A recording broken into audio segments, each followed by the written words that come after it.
Guarantee ಹೆಸರಲ್ಲಿ ಜನರನ್ನು ಮರಳು ಮಾಡುತ್ತಿರುವ ಕಾಂಗ್ರೆಸ್ ಸರ್ಕಾರ ಸಚಿವ ಈಶ್ವರ್ ಖಂಡ್ರೆ ಗ್ಯಾರಂಟಿಗಳ ಹೆಸರಿನಲ್ಲಿ ಜನರನ್ನು ಮರಳು ಮಾಡುವ ಕಾರ್ಯ ಮಾಡುತ್ತಿದ್ದಾರೆ ಎಂದು ಬಿಜೆಪಿ ಮುಖಂಡ ಮಾಜಿ ಶಾಸಕ ಪ್ರಕಾಶ್ ಖಂಡ್ರೆ ಆರೋಪಿಸಿದರು. ಪಟ್ಟಣದಲ್ಲಿ ಕರೆದ ಪತ್ರಿಕಾಗೋಷ್ಠಿಯಲ್ಲಿ ಮಾತನಾಡಿದ ಅವರು, ಗ್ಯಾರಂಟಿಗಳಿಂದ ಜನರಿಗೆ ಅನುಕೂಲಕ್ಕಿಂತ ಅನಾನುಕೂಲವೇ ಹೆಚ್ಚಾಗಿದೆ.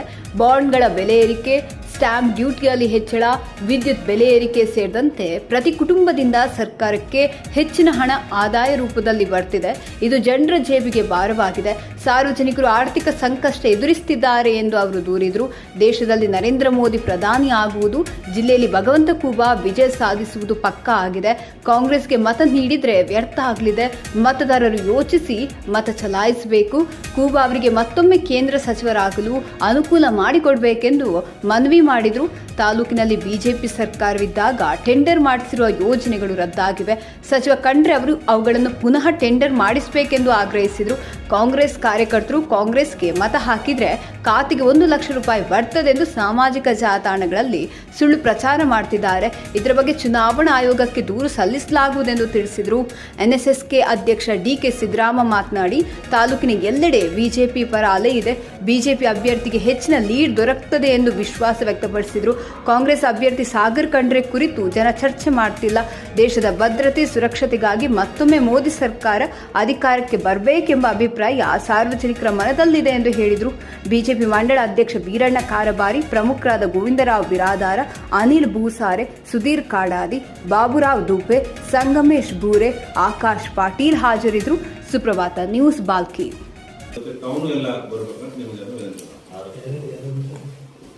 ಅಶೋಕ್ ಅವರು ಬರ್ತಾ ಇದ್ದಾರೆ. ಅಪೋಸಿಷನ್ ಕರ್ನಾಟಕ ಅಪೋಸಿಷನ್ ಲೀಡರು ಮತ್ತು ಭಗವಂತ ಖೂಬಾ ಕೇಂದ್ರ ಮಂತ್ರಿಗಳು, ಅವ್ರ ಜೊತೆ ರಘುನಾಥರಾವ್ ಮಲ್ಕಾಪುರಿ ಅವರು, ಬಂಡೆಪ್ಪ ಕಾಶಂಪುರ್ ಅವರು, ಜಿಲ್ಲಾಧ್ಯಕ್ಷರು ಇಬ್ಬರು, ಜೆಡಿಎಸ್ ಮತ್ತು ಬಿಜೆಪಿ.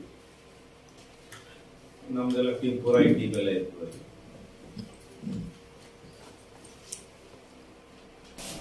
ಈಗಾಗಲೇ ಬಾಲ್ಕಿ ತಾಲೂಕಿನಾದ್ಯಂತ ನಾವು ನಮ್ಮನೆ ಪ್ರಕಾಶ್ ಖಂಡ್ರೆ ಸಾಹೇಬರು, ಕಾರಬಾರಿಗಳು ಮತ್ತು ನಮ್ಮೆಲ್ಲ ಟೀಮ್ ಸೇರಿ ಪ್ರವಾಸ ಮಾಡಿದಾಗ ಎಲ್ಲೆಡೆ ಭಾರತೀಯ ಜನತಾ ಪಕ್ಷದ ವಾತಾವರಣ ಇದೆ.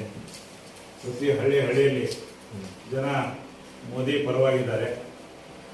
ಜನ ಮೋದಿಯವರು ಮಾಡಿರ್ತಕ್ಕಂಥ ಕಾರ್ಯಗಳು, ಭಗವಂತ ಖೂಬಾಜಿಯವರು ಮಾಡಿರ್ತಕ್ಕಂಥ ಕಾರ್ಯಗಳು, ರಾಮ ಮಂದಿರ ನಿರ್ಮಾಣ, ಇವೆಲ್ಲವೂ ಜನರ ಮಧ್ಯದಲ್ಲಿಯೇ ನಮಗಿಂತ ಹೆಚ್ಚಿನ ಚರ್ಚೆ ವಿಷಯಗಳಾಗಿವೆ. ನಾವು ಜನರಿಗೆ ಇವತ್ತು ಏನೂ ತಿಳಿ ಹೇಳಬೇಕಾದಂಥ ಪರಿಸ್ಥಿತಿಯಲ್ಲಿ ಇಲ್ಲ. ಈಗಾಗಲೇ ಜನ ಬುದ್ಧಿವಂತರಿದ್ದಾರೆ. ನಮಗಿಂತ ಮೊದಲೇ ಅವರು ಮಾತಾಡ್ತಾ ಇದ್ದಾರೆ.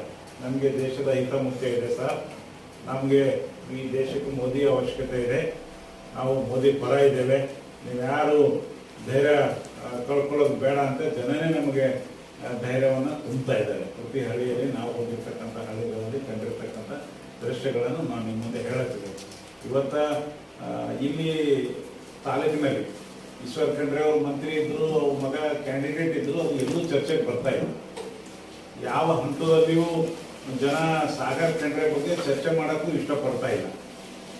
ಹಾಗಾಗಿ ಭಗವಂತ ಖೂಬಾ ಬಗ್ಗೆನೂ ಚರ್ಚೆ ಮಾಡ್ತಾ ಇದ್ದಾರೆ ಅಂತ ನಾನು ಹೇಳ್ತಾ ಇಲ್ಲ. ಜನ ಕೇವಲ ಈ ದೇಶದ ಭದ್ರತೆ, ಈ ದೇಶದ ಸುರಕ್ಷತೆ, ಈ ದೇಶ ಮೋದಿಯವರ ಕೈಯಲ್ಲಿದ್ದರೆ ಸುರಕ್ಷಿತವಾಗಿರ್ತದೆ ಎಂಬ ಭಾವನೆ ಅನ್ನೋದಂದ್ರೆ ಜನರ ಮಧ್ಯದಲ್ಲಿ ತುಂಬ ತುಂಬಿಕೊಂಡ್ಬಿಟ್ಟಿದೆ.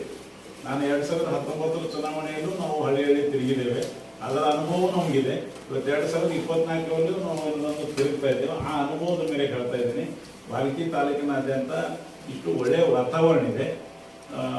ಈ ತಾಲೂಕಿನಲ್ಲಿ ಇವತ್ತು ಭಗವಂತ ಖೂಬಾ ಅವರಿಗೆ ನಾವು ಪ್ರಕಾಶ್ ಖಂಡ್ರೆ ಅವರ ನೇತೃತ್ವದಲ್ಲಿ, ವೀರಣ್ಣ ಕಾರಬಾರಿ ಅವರ ನೇತೃತ್ವದಲ್ಲಿ ಎಷ್ಟು ಲೀಡ್ ಕೊಡ್ತೇವೆ ಎಂಬ ಮಾತನ್ನು ಇವತ್ತು ತಮ್ಮ ಮೂಲಕ ನಾನು ತಿಳಿಸ್ಲಿಕ್ಕೆ ಇಚ್ಛಪಡ್ತೇನೆ.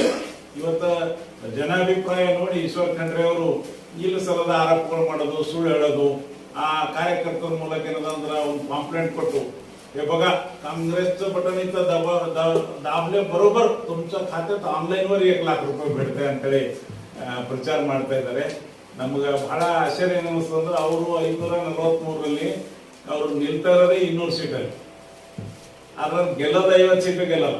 ಈ ತನ 40-44 ಸೀಟು ದೇಶದಲ್ಲಿ ಎಂಪಿ ಸೀಟು ಕಾಂಗ್ರೆಸ್ನವರು ಗೆದ್ದಿದ್ದಾರೆ. ಅವರು ಪ್ರಧಾನಮಂತ್ರಿ ಆಗೋದು ಮುಂಗೇರಿ ಇಲಾಖೆ ಹಸಿಂಗ್ ಸಪ್ನದಂತ ನಾನು ಹೇಳಿಕ್ಕೆ ಇಚ್ಛಪಡ್ತೀನಿ. ಪ್ರಧಾನಮಂತ್ರಿನೇ ಆಗಲ್ಲ, ನಿಮ್ ಸರ್ಕಾರನೇ ಬರಲ್ಲ ಅಂದ್ರೆ ನೀವು ₹1,00,000 ಎಲ್ಲಿಂದ ಹಾಕ್ತೀರಿ? ಸುಮ್ಮನೆ ಜನರಿಗೆ ಮೋಸ ಮಾಡಿ, ಜನರಿಗೆ ಲಾಸ್ಟ್ ಒಂದು ಅಸ್ತ್ರ ಅದ, ಎಲ್ಲ ನಮ್ಗ ಪ್ರಕಾಶ್ ಖಂಡ್ರೆಯವರಿಗೆ ಏನ್ ಸೋಲ್ಸ್ಯಾರ ರೊಕ್ಕದ ಬಲದಿಂದ ಲಾಸ್ಟಿಗೆ ದುಡ್ಡು ಹಂಚ್ಬೇಕು, ನಾವು ಜನರಿಗೆ ದುಡ್ಡು ಹಂಚಿ